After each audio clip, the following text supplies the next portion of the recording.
Mister? How do you operate this Twitter thing or this Instagram thing or whatever the heck? You're supposed to know all this stuff.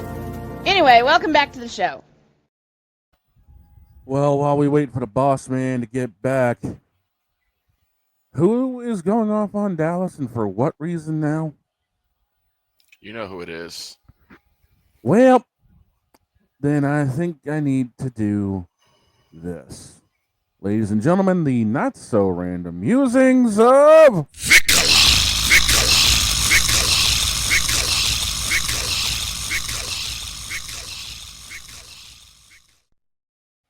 Now cook.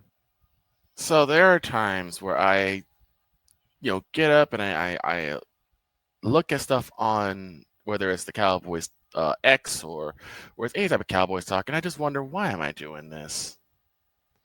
Why am I doing this to myself? Been there, done that. I don't know why every single time I look at this team, it's like, why am I still yelling? Right. Why do I still feel the need to yell? Let's go ahead and get into a couple things right quick. First and foremost, Cowboys got trounced this past week. Oh, yeah. Did they ever? 31-21 was the final score against the Rams. Now, look, first and foremost, it's preseason and it's the Rams. Yeah, they're still going to look sharp. They're going to look sharp. My only thing is, do the Cowboys look competitive? And honestly, I was like, in the middle. Joe Milton III had 17-29, 143 yards, a touch, and a pick. Don't like the pick, but productive enough. We were not going to see Dak on the field for this preseason game. I don't want him to see the field really, unless it's something done training, until week 1. Mm-hmm. Malik Davis, bit of an upside. 7 touches for 63 yards, 9-yard average. Yep. I can't get too mad at that. 7 touches.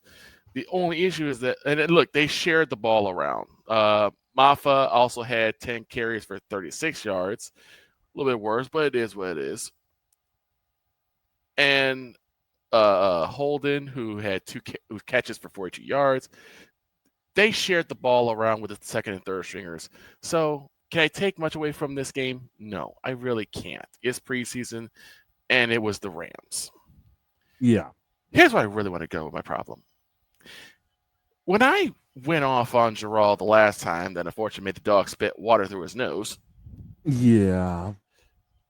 And in continuous Gerald behavior, where he's still trying to one-up Shoujo about, I'm the worst owner of a company that is going to hit rock bottom. No one could ruin the franchise better than me. Right. The Micah Parsons situation is still not resolved. Are we surprised? Here's the problem.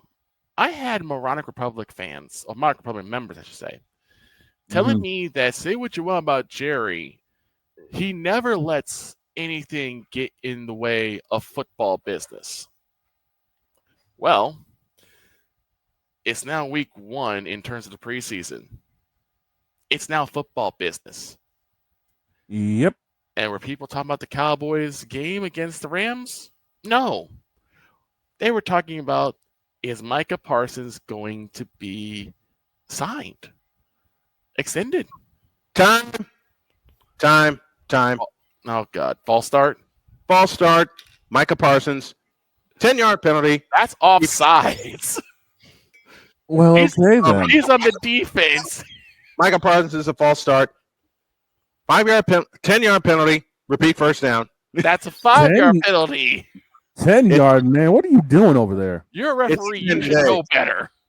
I know I should know better, but the joke was right there, and it wrote itself. I couldn't help it. Oh, for God's sake. Besides, who are we talking about here? Fair enough. True or false? Who are we talking about here? So do I need to restart? Do I need to replay the down? Nah. Penalty declined. Okay. So here's the problem, right? So now we're getting into football business. Mm-hmm. Yep. Now it's starting to interfere in football business. Yep. And, but say what you want about Jerry. He doesn't let anything get involved in football business. Well, now it's football business. Oh, he doesn't, eh? Now we're in trouble because Gerald, for some reason, felt the need to push the situation. And here's where I got really, really cross. Uh-huh. So I figured something out. Jerry Jones has this incessant need to feel needed. That's why he's doing this. Sounds like Virginia McCaskey, but I'll save that for later. Go on. No one puts Jerry in the corner, apparently. That's why he's holding out. It's not like he doesn't want Micah Parsons on the Cowboys, but he doesn't feel like he needs Micah Parsons on the Cowboys. So the way he's looking is like, I don't need you. You need me, basically. Gee, did he take his ownership style from Vince McMahon? I guess so. He's like, so he wants Micah to need to be on the Cowboys. Here's the thing. Micah Parsons, even though he had a bit of a decline due to injury last year, is still one of the most sought-after linebackers in the league right now. Yep. You put him on Chicago, they might look like a serviceable team. Keyword might. Massive might. You put him with Detroit, Oh, they're boy. an NFC champion. I am not going to say about putting him on the Niners because that's a greed pick, and I'm not entertaining greed picks. Then I'll say it for you. John Lynch, Robert Saleh, Kyle Shanahan, line one. Pot of greed. Nope. No pot of greed. Pot of greed. Release is sure to go wrong. San Francisco. Why? The NFL said you're being too greedy. We got to do that. We got to do that list next. Go on, Victor. But it's like he has this desire, like, you have to need me. I don't need you. Here's the problem. You do need him, Gerald. With your one admit to yourself, you do need him. He's one of the few people, really, I would say, he's the only person keeping your team relevant. Because it sure as hell ain't Dak Prescott. It's not Nope. Dak Prescott. I'll probably get a secondary nod to Kevontae Turpin because of how good he is on returning. It sure as hell ain't CeeDee Lamb. It's not CeeDee Lamb either. It is Micah Parsons. Even though I would say CeeDee Lamb does have good hands. Mm-hmm. Mm-hmm. He does. It is so aggravating for a fan to see their ownership do things out of sheer spite. Because that's what this is. Like firing Jimmy Johnson for bad. Exactly. It is sheer spite. Sheer I'll never stupidity, forget let's be that. real. I'll never forget that dumbass move. Right? Wait a minute. Dumbass. You mean I don't know. You know, it seems like bad things are always happening to me. Like I have bad luck or something. Son, you don't have bad luck. The reason that bad things happen to you is because you're a dumbass.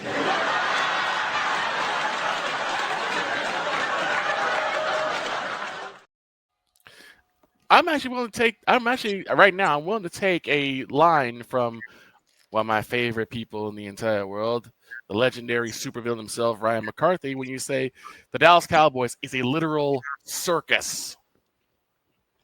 oh God. It's Don't say that too loud. Antonio Brown might show up. That's probably their new hire. Oh God. Not to mention defensive coordinator, and I found this to my absolute horror. Defensive coordinator for the Cowboys is guess who? Matt Eberflus. The Uber fool himself. Uber fool. Now, I will say this: the one positive of that is that he doesn't have to worry about using timeouts. Yeah. Hell no, to the no, no, no. Hell to the no, hell to the no, to the no, no, no. It's like, what am I supposed to do with this? Again, every time. Why am I doing this myself every time? And look, I know people say, well, just leave the fandom. Just go, man. They're not gonna change. Just go find another team. I can't do that. No. Snowman, I'll ask you a question. How many years were the Niners considered a laughing stock? I can tell you 5 of them from And 2014 to 2018. And did you decide I'm gonna give up being a Niners fan? Bishop. Hell no. To the no, no, no. Hell to the no. Hell to the no. To the no, no, no. Wait a minute. 2014 to 2019. Wasn't that the That's the Kaepernick era. Yeah, I was about to say. Dog, you're dealing it right along with me. Yep. Are you gonna abandon ship for the Patriots? Or are you gonna sit there and like tell them when they're making mistakes and doing stupid, foolish nonsense? All I gotta say is I'm hiding the mustard bottle from this clown. Besides that, I'm still kicking. That's the thing. That's the thing. Mustard. Running away is not in my vocabulary. As we say in America, these colors don't run. No, sir. And for me, the blue and silver does not run. But the problem is it's the culture in Cleveland. Look at the quarterback list. Oh boy. Dumpster fire, but we'll get to that later. It's just so disheartening and maddening when your owner is more worried about his own fragile little ego than he is about winning football games. I mean, you're all worried about winning football games? Stop the cap. His Gerald's ego is about as fragile as he showed his integrity at this point.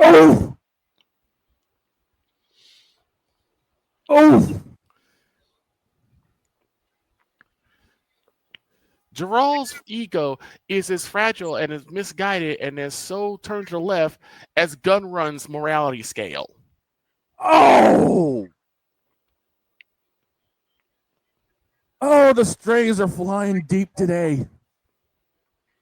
It is getting so aggravating to see an owner who I has have quite one possibly one of the richest teams. Because don't get it twisted, the Cowboys, they rake in billions of dollars. Not millions, billions. Not millions, billions. So money is not a thing. This is an ego issue with Gerald. And to a degree with Micah. I had an absolutely horrible comparison, but even I couldn't make it aloud. Yes, I can. Oh, there's a smiling face. Uh-oh.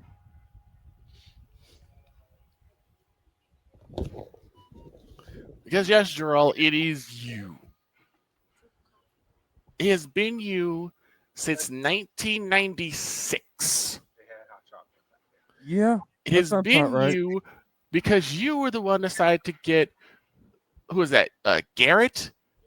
Yeah. As a coach.